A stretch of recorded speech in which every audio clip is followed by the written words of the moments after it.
آج کا موضوع جو ہے وہ بھی سمجھ لیں کہ ایک لحاظ سے آپ اسی کے ساتھ اس کو ریلیٹ کر سکتے ہیں کہ یہ صحیح مسلم کی حدیث ہے، یہ بھی پیشگوئی ہے، جس طرح وہ پیشگوئی کہ ایسا دور آئے گا جو مسلمانوں کی پریشانی کا دور ہوگا کہ مسجدیں ہدایت سے خالی ہو جائیں گی، اسلام برائے نام رہ جائے گا اور قرآن کے صرف الفاظ باقی بچیں گے۔ اسی طرح کی ایک پیشگوئی جو صحیح مسلم میں ہے، اللہ کے پیغمبر صلی اللہ علیہ وسلم نے فرمایا کہ تقوم الساعۃ والروم اکثر الناس۔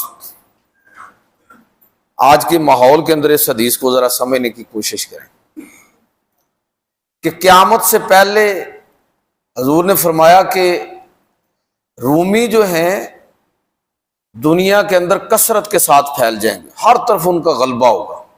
اور یہ ذہن میں رکھیں کہ اس دور میں جب اللہ کے پیغمبر صلی اللہ علیہ وسلم یہ فرما رہے ہیں تو رومی کون لوگ ہیں؟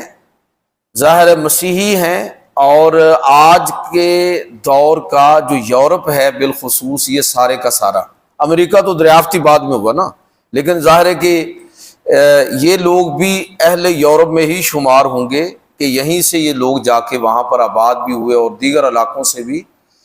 تو اللہ کے پیغمبر صلی اللہ علیہ وسلم نے فرمایا رومی بمانا مسیحی، تو امریکی جو ہیں وہ مسیحی بھی ہیں۔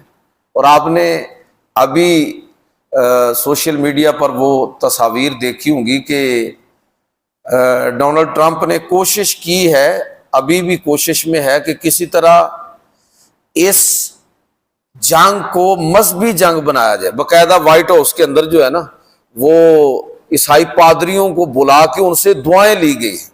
یہ کس کے خلاف دعائیں لی جا رہی ہیں؟ تو اس جنگ کو مذہبی جنگ، اور کس کے خلاف؟ مسلمانوں کے خلاف۔ تو اللہ کے پیغمبر صلی اللہ علیہ وسلم نے ارشاد فرمایا کہ تقوم الساعۃ والروم اکثر الناس، کہ قیامت سے پہلے رومی جو ہیں وہ دنیا کے اندر پھیل جائیں گے، ہر طرف ان کا غلبہ ہوگا۔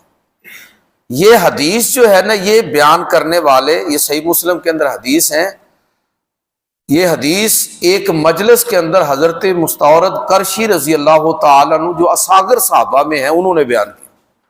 اچھا، جب انہوں نے یہ حدیث بیان کی تو اتفاق سے وہاں پر حضرت عمرو بن عاص رضی اللہ تعالیٰ عنہ بھی موجود تھے۔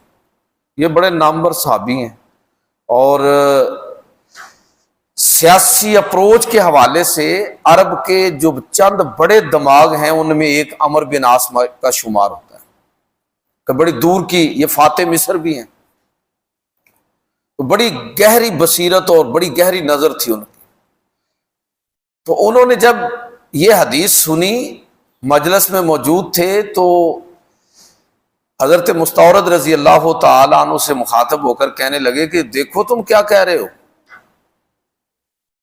کتنی بڑی بات کر رہے ہو۔ تو انہوں نے کہا کہ میں تو وہی بیان کر رہا ہوں جو میں نے اللہ کے پیغمبر صلی اللہ علیہ وسلم سے سن رکھا ہے کہ قیامت سے پہلے رومی دنیا کے اندر پھیل جائیں گے۔ اب دیکھیں نا، ہماری دنیا جو ہے اس کے اندر بھی پھیل گئے ہیں۔ آپ دیکھیے کہ شرمناک صورتحال یہ ہے کہ خود عرب ممالک کے اندر جگہ جگہ امریکی اڈے ہیں۔ ایک لحاظ سے کہہ لیجئے کہ ان کا پورا ہولڈ اور قبضہ ہے۔ ہمارے ہاں چلیں ان کا اڈا تو کوئی نہیں ہے، لیکن ہولڈ کن کا ہے یہ آپ زیادہ بہتر جانتے ہیں کہ کس کا ہولڈ ہے۔ یہاں بھی مائی باپ وہی ہیں ہمارے حکمرانوں کے، قوم کی، عوام کی میں بات نہیں کر رہا۔ تو اللہ کے پیغمبر نے یہ ایک پیشگوئی فرمائی جس کو بیان کیا گیا، تو حضرت عمرو بن عاص رضی اللہ تعالیٰ نے اس پر جو تبصرہ فرمایا وہ میں آپ کو سنانا چاہتا ہوں۔ آپ نے فرمایا کہ اگر ایسا ہوا، یہ دیکھیں یہ بصیرت ہے، اور یہ بصیرت کس بنیاد پر ہے؟ اللہ کے رسول صلی اللہ علیہ وسلم پر نازل ہونے والی کتاب اور خود رسول خدا صلی اللہ علیہ وسلم کی جو عملی زندگی ہے اس کی بنیاد پر یہ بات ہے۔